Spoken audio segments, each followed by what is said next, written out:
Did you know that some of Hollywood's most iconic stars from the Golden Age hid secrets behind their dazzling smiles and glamorous roles?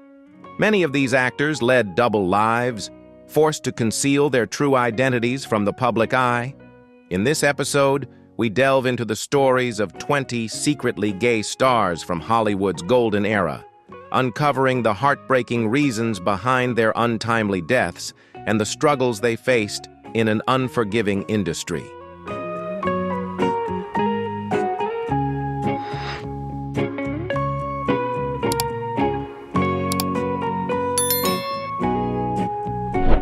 Victor Buono made a significant impact on the entertainment world during his brief but memorable career.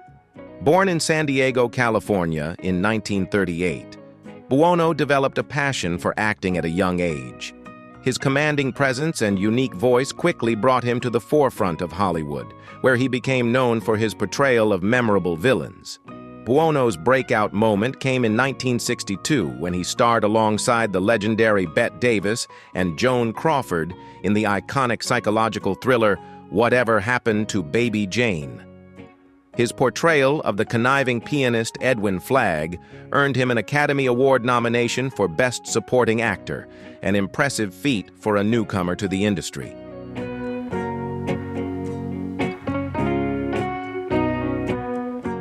Victor Buono was adored both on the big screen and television, captivating audiences with his range and depth. Fans particularly enjoyed his recurring role as King Tut in the colorful Batman series, where he skillfully blended humor with his villainous persona. Buono's unique ability to mix menace with comedy made him a beloved supporting actor in Hollywood.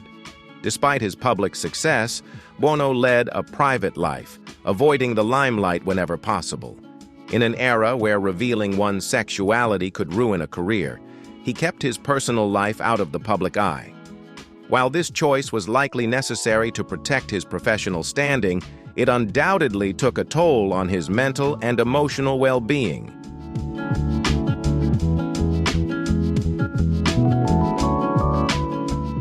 Tragically, Victor Buono's life was cut short in 1982, when he passed away from a heart attack at the age of 43.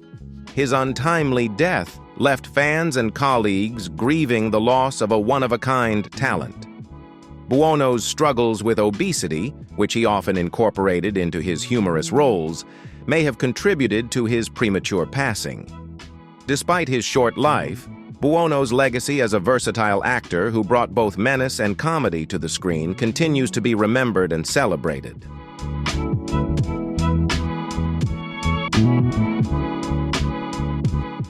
Charles Nelson Reilly's early life was marked by hardship, including surviving the Hartford Circus fire in 1944, a traumatic event that left him with a lifelong fear of enclosed spaces. Yet Reilly found solace in the theater, where he began his career on Broadway, earning a Tony Award nomination for his performance in How to Succeed in Business Without Really Trying in 1962. However, it was television that truly propelled Reilly into the spotlight. With his flamboyant personality, sharp wit, and infectious charm, he became a beloved fixture on game shows, particularly Match Game. His quirky responses and playful banter with fellow celebrities like Brett Somers contributed to the show's success, endearing him to millions of fans.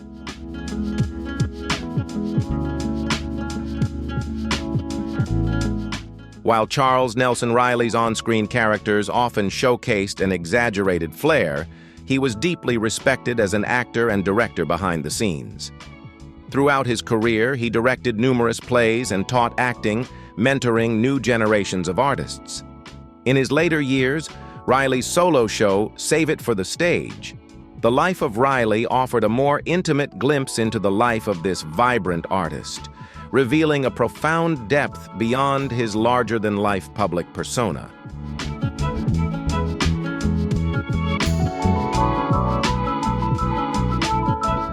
Throughout his career, Charles Nelson Reilly faced challenges as a gay man in the public eye during a time when societal acceptance was limited. Although he never formally came out, his sexual orientation became an open secret in Hollywood. And she said, beyond his work on stage like and television, Riley also brought his unique voice to several animated projects, including portraying the Dirty Bubble in SpongeBob SquarePants and making appearances in various Disney cartoons, introducing his charm to a younger generation. Charles Nelson Riley passed away in 2007 at the age of 76 from complications related to pneumonia. His death marked the end of an era in American entertainment, closing the chapter on a prolific career that spanned decades and touched many aspects of the media landscape.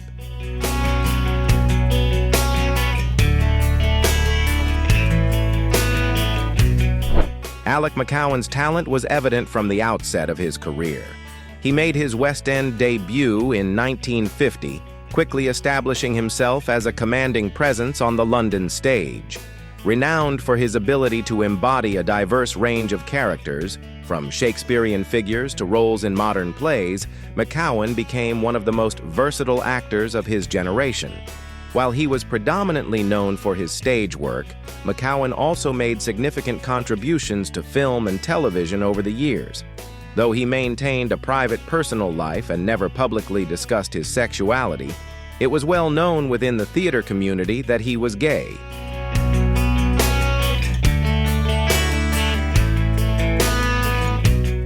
Alec McCowan's long-term relationship with actor Jeffrey Bird, which lasted until Bird's death in 1987, stands as a testament to McCowan's dedication to meaningful personal connections, even in an era when societal challenges made such relationships difficult.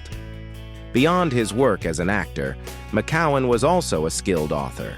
He penned 2 autobiographies, Young Gemini and Double Bill, which offered readers a rare, insightful look into his life and career.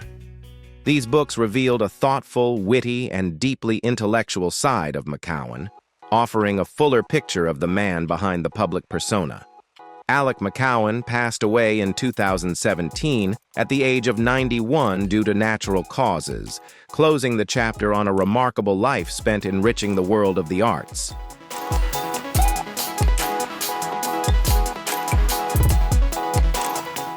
Dennis Price led a life that seemed to echo the tragic characters he often brought to life on screen. His career began on the stage, where his refined presence and sharp acting quickly captivated both audiences and critics. His seamless transition to film propelled him to become one of the leading stars of British cinema in the 1940s and 1950s. The high point of Price's career came with his role in the dark comedy Kind Hearts and Coronets, 1949, where he portrayed Louis Mazzini, a man coldly eliminating his rivals on his way to power. This performance, blending charm with underlying malice, is considered one of the finest in British cinema and solidified Price's reputation as one of the brightest talents of his generation.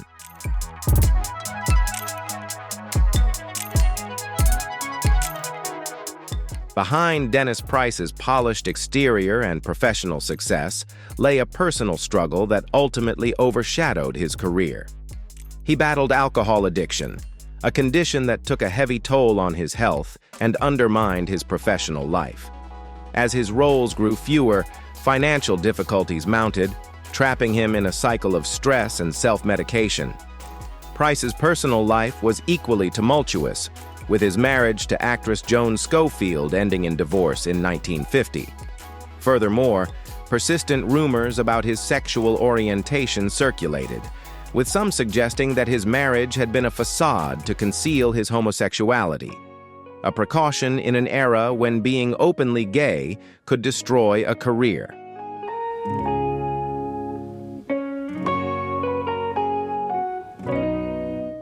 As his career waned in England, Dennis Price sought a fresh start by moving to the island of Sark, drawn by its low taxes in hopes of rebuilding both his finances and his career. However, this self-imposed exile only deepened his sense of isolation and worsened his reliance on alcohol. The final years of Price's life were a stark contrast to the heights of his earlier success. Though he continued to work, taking smaller roles in films and television, the charisma that had once made him a star had long faded. His ongoing battle with alcoholism drained both his health and his ability to perform. In 1973, at the age of 58, Dennis Price passed away from cirrhosis of the liver, a tragic consequence of his prolonged struggle with alcohol addiction.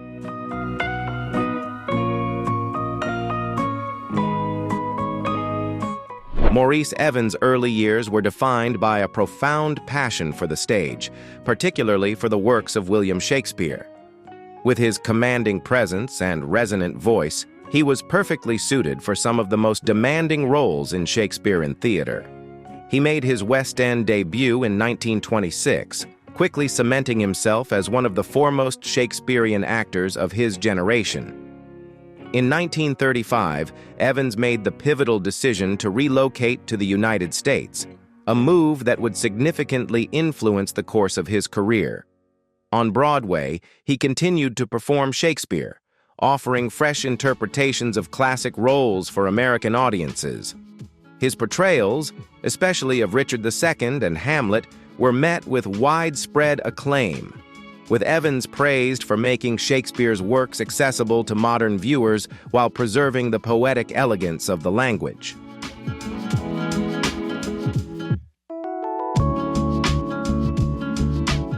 Though Maurice Evans's first love remained the stage, he gradually expanded his horizons to film and television, taking on roles that showcased his versatility. One of his most iconic performances came later in his career when he portrayed Dr. Zaius in the 1968 science fiction classic Planet of the Apes. Throughout his career, Evans was renowned for his professionalism and unwavering dedication to his craft. Known for his meticulous preparation, he brought profound depth to every character he played. Despite his public fame, Evans kept his personal life largely private, never marrying or having children, choosing instead to devote his life to his art. While rumors about his sexual orientation circulated, Evans never addressed them, maintaining his silence on matters of the heart. Maurice Evans passed away in 1989 at the age of 87 from heart failure at his home in Roding, England, leaving behind a legacy that endures through his work.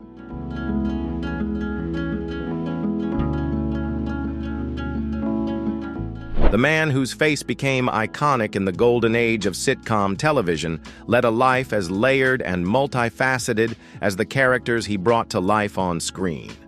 Born in Philadelphia in 1921, Deacon's path to fame was anything but conventional. After serving in the U.S. Army during World War II, he pursued his passion for acting, eventually making his mark in Hollywood. Deacon's big break came when he portrayed Mel Cooley on The Dick Van Dyke Show, playing a stern, bald producer who became a key character in the series' success. His impeccable timing and skillful delivery of deadpan humor earned him the admiration of both audiences and fellow actors, making him one of the most beloved figures in television history.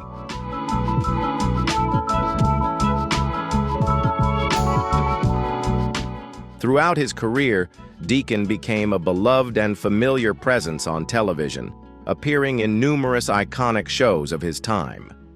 His remarkable versatility as an actor allowed him to seamlessly transition from comedy to drama. Though it was in comedic roles where he truly excelled, his work on Leave It to Beaver and the Jack Benny program showcasing his natural talent for humor. Despite his public success, Deacon kept his personal life private, choosing to shield it from the spotlight. This decision, while undoubtedly challenging, allowed him to maintain a sense of privacy in an often intrusive industry. Tragically, Deacon's life was cut short in 1984 when he passed away from heart disease at the age of 63. While the full extent of his personal struggles may never be fully known, the laughter and joy he brought to millions of viewers remain his lasting legacy, a gift that endures in the hearts of all who enjoyed his work.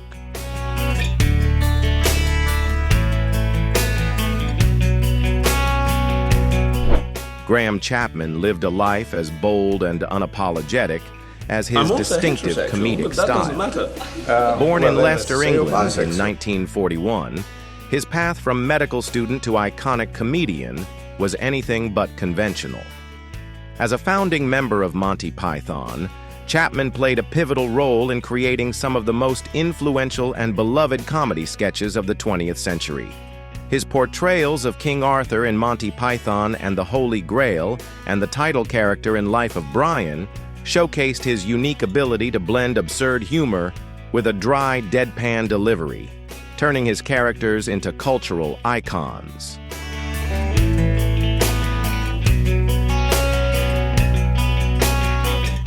What distinguished Graham Chapman from many of his peers was his openness about his sexuality, especially at a time when being gay was still considered taboo. In 1967, when homosexuality was decriminalized in England and Wales, Chapman took the bold step to live authentically. He became one of the first public figures in the UK to come out as gay, a courageous decision that could have jeopardized his career. Chapman's partner, David Sherlock, whom he met in 1966, remained by his side throughout his life, offering steadfast support until Chapman's death.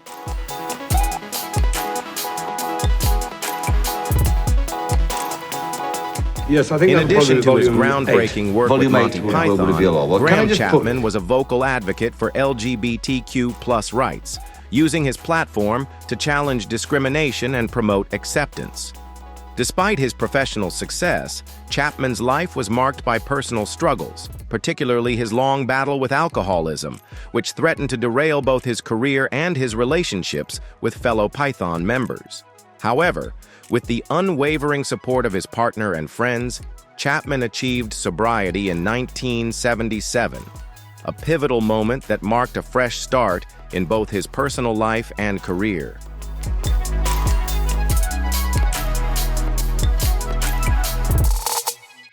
Tragically, Graham Chapman's life was cut short when he was diagnosed with throat and spinal cancer.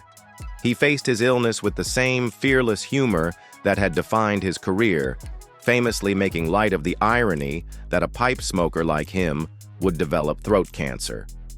Chapman passed away on October 4, 1989, just one day before Monty Python marked its 20th anniversary, leaving behind a legacy that would continue to shape comedy for generations to come.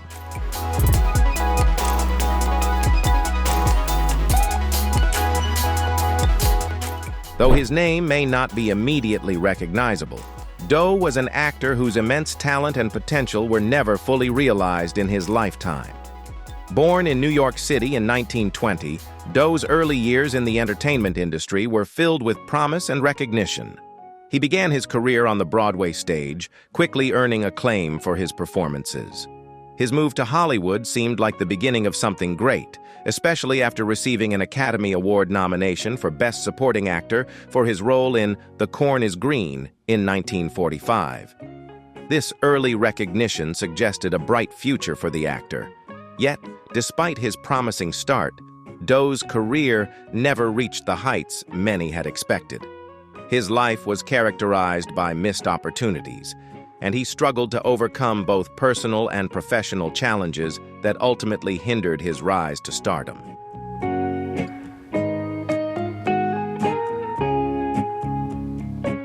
Despite the setbacks in his career, Doe's performances in two iconic films cemented his place in cinematic history.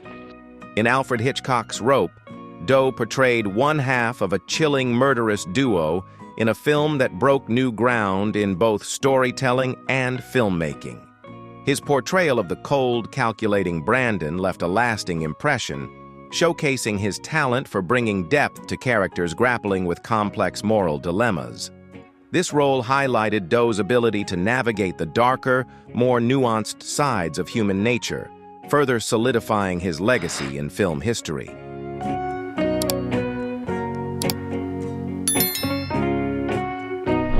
The following year, Doe delivered a standout performance in the noir classic Gun Crazy, a film later hailed as a cornerstone of the genre. As Bart Terra, a man ensnared in a destructive relationship with a femme fatale, Doe skillfully portrayed the character's intense inner conflict, showcasing his remarkable depth as an actor. Despite the acclaim his performances received, Doe's career never reached the anticipated heights. The reasons behind this are complex, but his sexual orientation likely played a pivotal role. The immense pressure to conceal such a vital part of his identity undoubtedly took a toll on him, both personally and professionally. The constant fear of exposure and the effort required to maintain a public facade may have contributed to the gradual decline of his career throughout the 1950s and 1960s.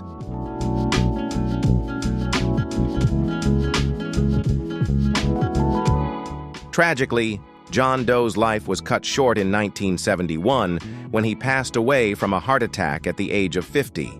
His sudden death left behind a legacy of unanswered questions and unrealized potential. It's impossible not to wonder what heights his career could have reached if he had lived in a more open and accepting time, free from the pressures of concealing his true identity. His untapped talent and the roles he could have played remain one of Hollywood's greatest what-ifs, adding to the enduring mystery of his life and career.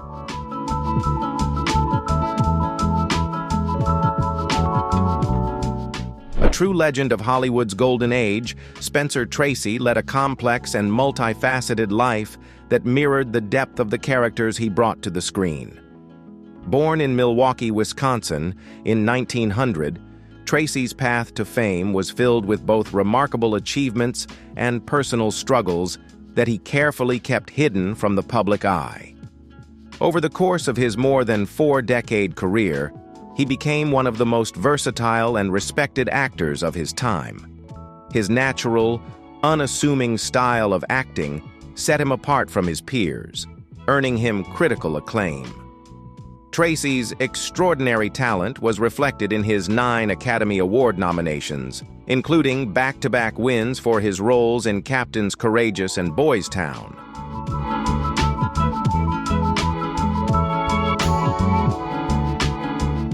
On the surface, Spencer Tracy's life appeared to embody the ideal of the American dream. He married Louise Treadwell, and together they had 2 children, presenting an image of domestic bliss. However, beneath this facade of a happy family life was a far more intricate and troubled reality. Tracy and his wife had been estranged for much of their marriage, yet Tracy never sought a divorce, citing the influence of his Roman Catholic upbringing. In Hollywood, Tracy was known as a party-loving star, frequently the subject of rumors regarding romantic entanglements with co-stars like Ingrid Bergman and Hedy Lamarr. These relationships were a constant source of gossip, reflecting the complexities of his personal life that contrasted sharply with his public persona.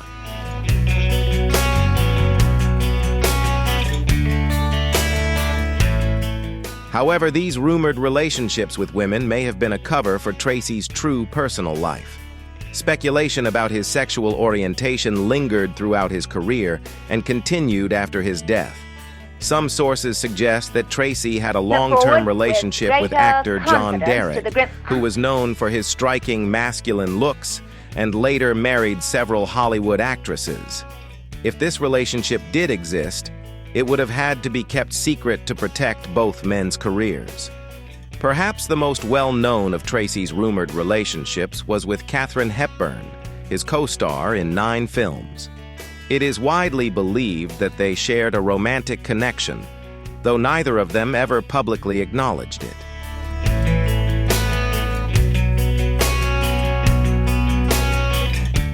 However, some believe that the rumored romance between Tracy and Hepburn was more a product of the studio system, designed to protect the public image and careers of both stars. Despite facing significant personal challenges, Tracy's professional reputation remained largely untouched. His remarkable ability to infuse authenticity and depth into his roles, whether in dramatic masterpieces like Judgment at Nuremberg or in comedies like Adam's Rib, continued to win admiration from both cinephiles and his fellow actors. This versatility in portraying complex, multifaceted characters cemented Tracy's status as one of Hollywood's most respected and influential actors, leaving a lasting legacy that still resonates in the industry today.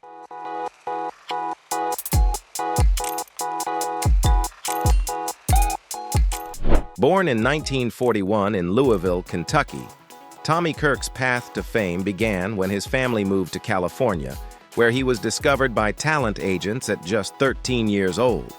Kirk's career skyrocketed quickly, becoming a beloved figure in American families through his roles in Disney films, most notably as Travis Coates in the heartwarming Old Yeller. His youthful charm and natural acting talent made him a star adored by both audiences and critics alike. He went on to star in other Disney classics like The Shaggy Dog and Swiss Family Robinson, solidifying his status as one of the studio's most valuable young stars.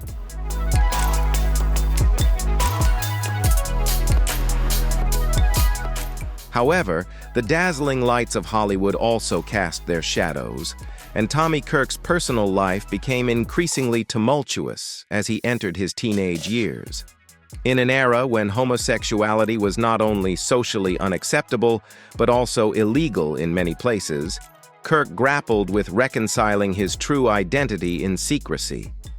The pressure to uphold a public image while concealing his authentic self weighed heavily on the young star, leaving a lasting impact on his emotional well-being.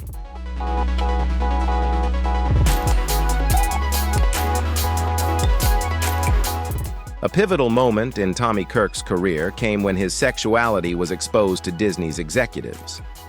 The studio that had once nurtured his talent and made him a star now saw him as a threat. His contract was not renewed, and he was forced to step away from the world he had known since childhood. The years that followed were filled with hardship and struggle. Rejected by the industry that had once embraced him, Kirk faced battles with addiction as he tried to adjust to his new reality. He took on roles in low-budget films and worked odd jobs to survive, far removed from the glamorous Hollywood life he had once enjoyed.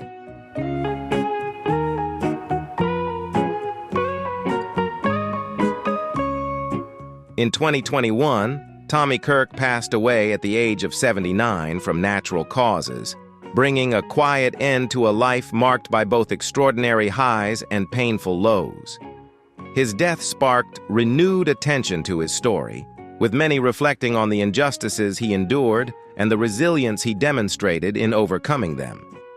As a pioneering figure in Hollywood, whose career was tragically cut short because of his sexuality, Kirk's legacy has become a symbol of strength and perseverance.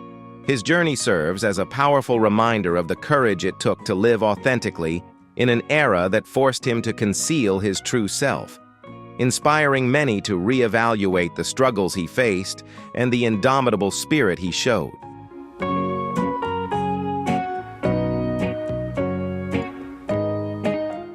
Dick Sargent, born Richard Stanford Cox in 1930 in Carmel-by-the-Sea, California, embarked on a career that blended self-discovery with professional achievement.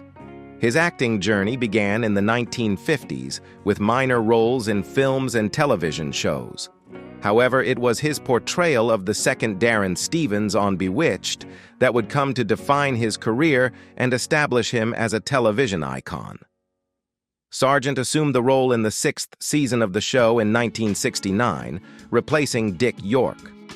Despite the challenge of stepping into a beloved character, Sargent infused his portrayal with a distinct charm, quickly winning over the audience, even as comparisons to York persisted. This transition was difficult, with both viewers and critics frequently measuring Sargent against his predecessor.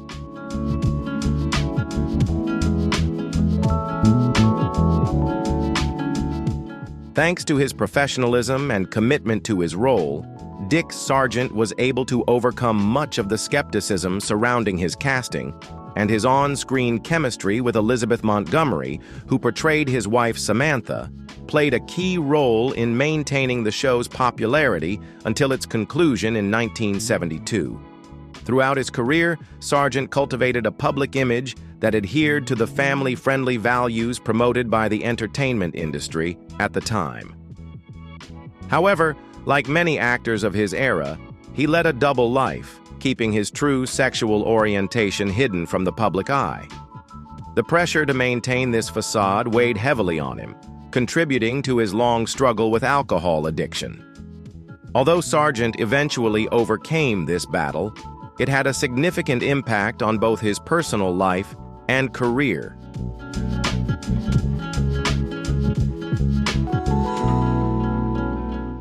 Despite the personal challenges he faced, Dick Sargent continued to work steadily in television and film, appearing in various projects throughout the 1970s and 1980s.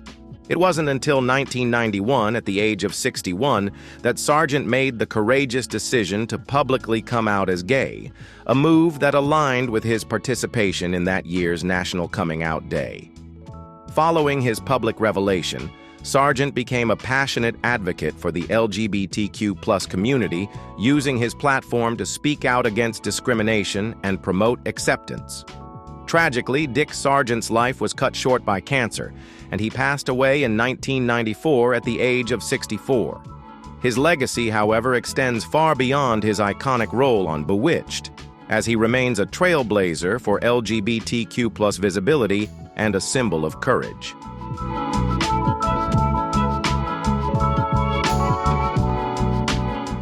Standing at a modest 5 feet 4 inches, 1.63 meters, Michael Jeter initially faced challenges in carving out a space for himself in an industry that often favored leading men with more conventional looks. However, his remarkable versatility and ability to fully inhabit a range of characters made him stand out. Jeter's big break came with his role as Herman Styles, the friendly football coach, on the CBS sitcom Evening Shade. His performance earned him an Emmy Award in 1992, showcasing his subtle humor and remarkable ability to connect with audiences. This role solidified Jeter as a beloved and respected character actor in Hollywood, known for his warmth and depth.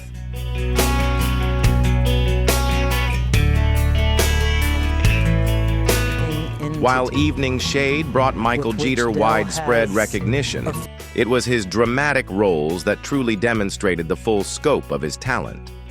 One of his most memorable performances came in The Green Mile, 1999, where he portrayed Edward Delacroix, a kind-hearted death row inmate with a pet mouse. Jeter's portrayal left a lasting impression, earning both critical acclaim and a nomination for a Screen Actors Guild Award. His ability to infuse depth and humanity into such a complex character further cemented his place as one of Hollywood's most respected actors.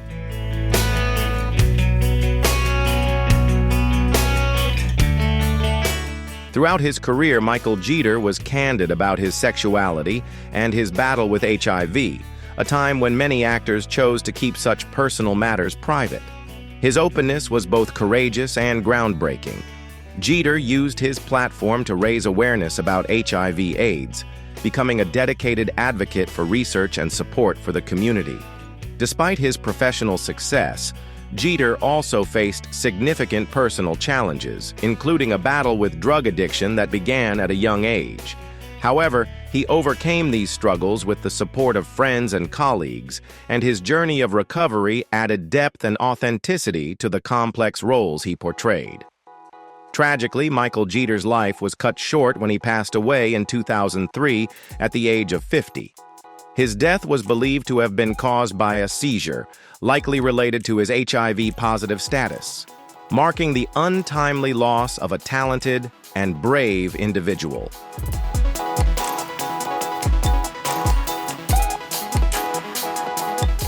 Harris Glenn Milstead's childhood and adolescence were marred by bullying and social rejection due to his weight and feminine appearance.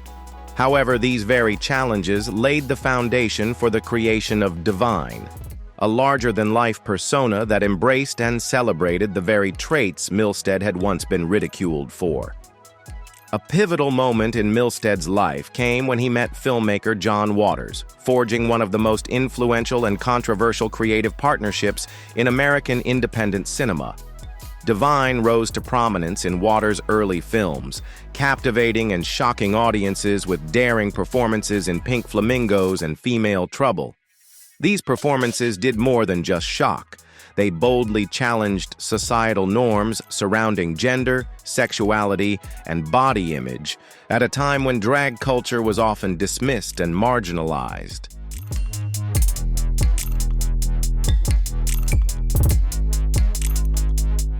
Though Divine is best known for his iconic roles in films with John Waters, Harris Glenn Milstead's talents stretched far beyond these cult classics.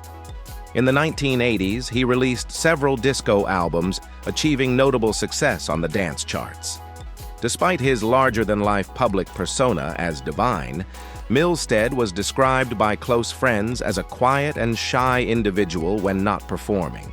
The contrast between Divine's flamboyant character and Milstead's more reserved nature underscored the performative brilliance of Divine and the depth of Milstead's acting abilities.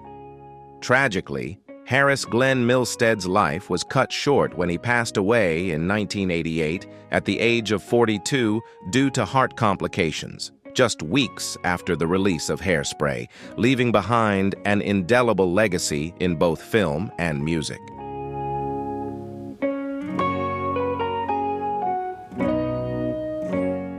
Sir Michael Redgrave's career, which began in the 1930s, quickly established him as one of the most distinguished actors of his generation. His Shakespearean performances at the Old Vic Theatre in London were especially lauded, but throughout his illustrious career, Redgrave's bisexuality remained an open secret within the theater community. He married actress Rachel Kempson and had 3 children, all of whom went on to become renowned actors. Despite his family life, Redgrave maintained relationships with men, a reality he acknowledged in his private diaries but never openly discussed. The tension between his public persona and private life undoubtedly shaped his performances, adding a layer of complexity to his already nuanced approach to acting.